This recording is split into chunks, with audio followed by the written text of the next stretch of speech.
Donald Trump est en train de relancer le bull run crypto, c'est en tout cas ma théorie et on risque d'avoir une seconde jambe haussière assez intéressante dans les prochaines semaines. Bonjour à tous et bienvenue sur Dr Crypto. Aujourd'hui le marché se porte moyennement puisque hier on a eu une énorme explosion suite à l'annonce de Donald Trump de la constitution de la réserve fédérale avec les crypto-monnaies, avec notamment Solana, XRP et Cardano, mais aussi avec Bitcoin et également avec Ethereum. Ce sont pour l'instant les 5 crypto-monnaies qui sont en lice pour cette petite réserve, et on le voit d'ailleurs le ADA qui a fait un joli tout droit, une belle remontée suite à l'annonce de Donald Trump. Mais dans cette vidéo j'aimerais vous parler d'autres paramètres encore qui me font penser à une seconde vague de bull run et à un retour du bull run, peut-être en mars mais certainement en avril. Mais on a plein de données économiques à voir. Ça va être une vidéo qui va être un poil plus tactique que d'habitude. D'habitude je suis un peu moins technique de mes explications, j'essaye de simplifier au maximum, mais là aujourd'hui je vais vous donner des choses très croustillantes. Juste avant de démarrer, c'est encore le temps de récupérer le guide ultime concernant les crypto-monnaies. C'est un guide qui est totalement gratuit, un guide vidéo où je vous explique notamment toutes mes stratégies de prise de profit, donc comment faire des bénéfices sur les cryptos. Dans cette vidéo, je vais aussi vous parler de mes derniers investissements et de mes stratégies concernant ma prise de profit. Donc si jamais vous n'avez jamais vu ce guide, foncez le récupérer, le lien est dans la bio. Alors il se passe plein de choses autour des cryptos, autour de Donald Trump. Donc il y a l'annonce de la réserve fédérale avec toutes les crypto-monnaies qui ont été citées. On a également une annonce qui devrait arriver ce soir à 19h30 heure française. Donc il y a certainement une possibilité que Trump dévoile un peu mieux sa stratégie avec David Sachs, son tsar des crypto-monnaies. Bref, il faudra attendre 19h30. On verra ce que ça donne au niveau des marchés.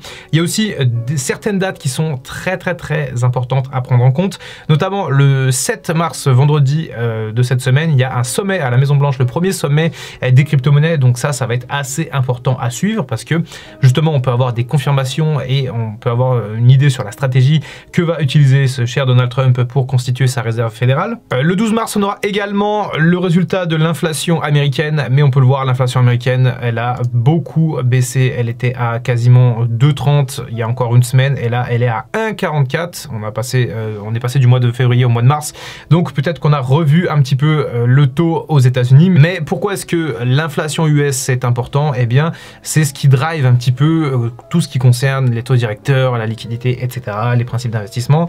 Et ici on peut le voir sur les 5 dernières années, on peut voir que après le Covid on était sur une déflation, carrément on était négatif concernant l'inflation parce qu'il fallait réimprimer de l'argent et relancer un peu les économies. Et quand on est reparti dans une politique inflationniste, eh bien ça coïncide avec la reprise haussière du Bitcoin en 2021. Donc on peut le voir ici, on était en déflation, et là quand on repasse en inflation, en tout cas au niveau américain, eh bien à ce moment là on repart sur un bull run. Et en fait le bull run de 2021 a commencé en fait exactement au moment où on est passé de la déflation à l'inflation aux États-Unis, et ça c'est un indicateur à suivre. Il y a d'autres indicateurs de macroéconomie, on fera peut-être des vidéos de macroéconomie un peu plus tard sur Dr Crypto. Moi c'est quelque chose qui me passionne mais dont je ne parle assez peu finalement sur Dr Crypto. Vous aimez bien P-Network, les mêmes coins, etc.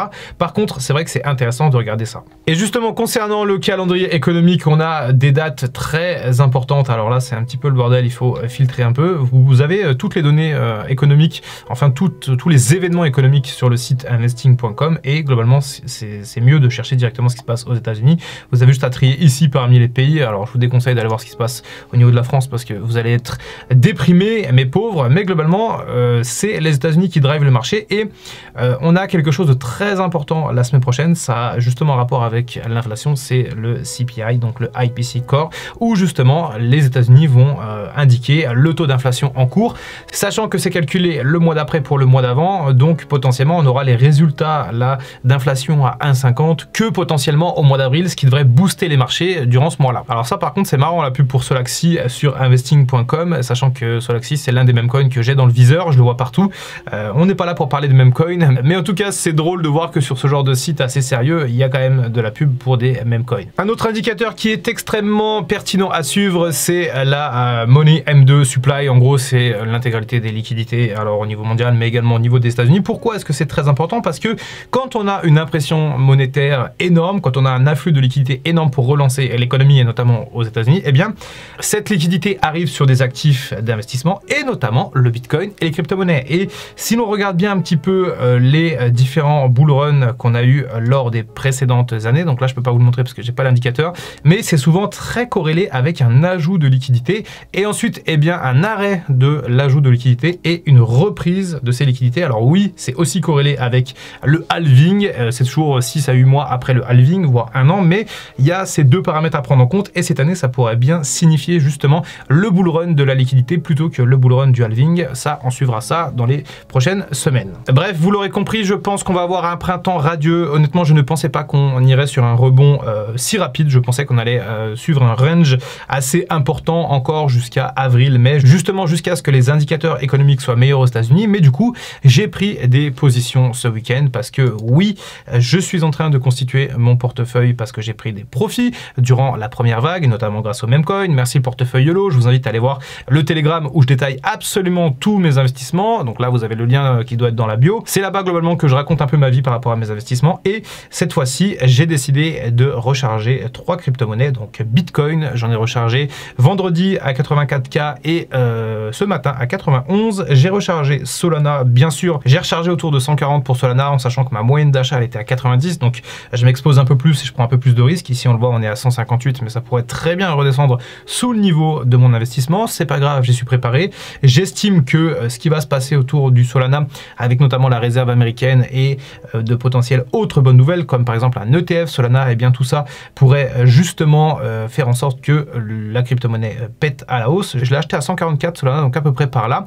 Toujours est-il que j'ai décidé de recharger Solana pour justement faire fructifier mes gains liés au portefeuille YOLO. Et la dernière crypto sur laquelle j'ai investi, enfin en tout cas j'ai rechargé, c'est, est-ce que je le trouve? Il est là, le Ondo Finance, bien sûr, parce que c'est la plateforme de tokenisation number one sans doute actuellement. Il y a beaucoup d'actualités très sympas autour du Ondo, notamment le fait que ce soit très lié à World Economic Finance, du coup la plateforme crypto de la famille Trump, mais aussi relié pas mal à BlackRock. Bref, Ondo, c'est un projet un peu institutionnel qui, je pense, est très important à suivre. J'en avais acheté autour des 50 centimes quand ça avait bien redescendu. Là, j'en achète autour des 1 $. C'est un peu plus cher, mais j'estime que ça va aller plus loin, surtout qu'on a eu un token unlock assez important pour Ondo. On a une grosse partie de la supply qui s'est libérée le 1er janvier. Alors, je peux pas aller dessus parce que ça me fait apparaître plein de textes, mais vous le voyez ici, juste après notre petite barre, nos petits pointillés, on a eu la libération de plein de tokens. C'est ce petit renfoncement ici.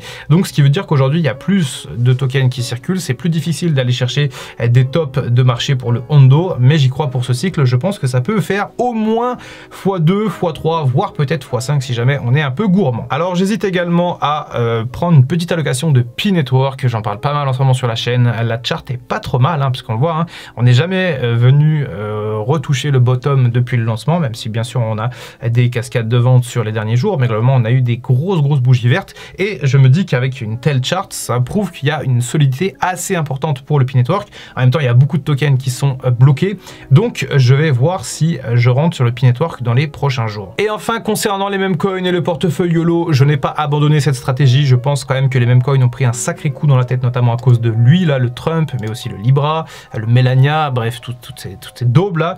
Mais je pense quand même qu'il y a des Memecoin en prévente qui peuvent être très sympas. Je suis en train actuellement de faire une petite étude de marché pour voir s'il y a des Memecoin très intéressants. J'ai fait globalement pas mal de profits sur l'année 2024 avec les Memecoin en prévente. Ça s'est un peu moins bien passé pour le dernier sur lequel je suis rentré, qui m'a occasionné ma première perte, mais je n'abandonne pas cette idée. Je vais peut-être y aller un peu plus doucement et justement là repartir sur des projets assez solides comme le Solana, le Ondo et le Bitcoin, tout en gardant bien sûr une petite allocation pour mes petits Memecoin. Je pense qu'on a fait le tour concernant les actualités, concernant mes investissements, concernant ce qui peut se passer. Je ne sais pas ce que vous en pensez de votre côté, n'hésitez pas à me donner vos scénarios pour l'année 2025. Je pense qu'on va repartir sur une jambe haussière. J'attends beaucoup des événements qui vont arriver cette semaine. Le premier sommet vendredi à la Maison Blanche, l'annonce de Trump ce soir, mais également le CPI et l'inflation qui peut descendre sur les prochaines semaines, les prochains mois, donc on pourra avoir une baisse des taux directeurs. Tout ça, je le regarde de très près et je vous en parlerai bien entendu sur la chaîne Dr Crypto. C'était Dr Crypto, n'hésitez pas à vous abonner si vous n'êtes pas déjà abonné, j'en parle jamais, mais il y a beaucoup de gens qui ne sont pas abonnés, alors j'ai pas la stat sous sous les yeux, mais c'est absolument dramatique. Je crois qu'il y a 20% des gens qui regardent la vidéo qui sont abonnés. Et n'hésitez pas à vous abonner si jamais le contenu vous plaît. Et je vous retrouve très bientôt pour une prochaine vidéo. En attendant, comme d'habitude, prenez soin de vous et prenez soin de vos wallets. I can feel the blood creeping up from the heathens. Got will, got fight, got pride, got reason. If they wanna go eat, then you know I'm gon' feed them. If you're coming for me, hope you're ready for a demon.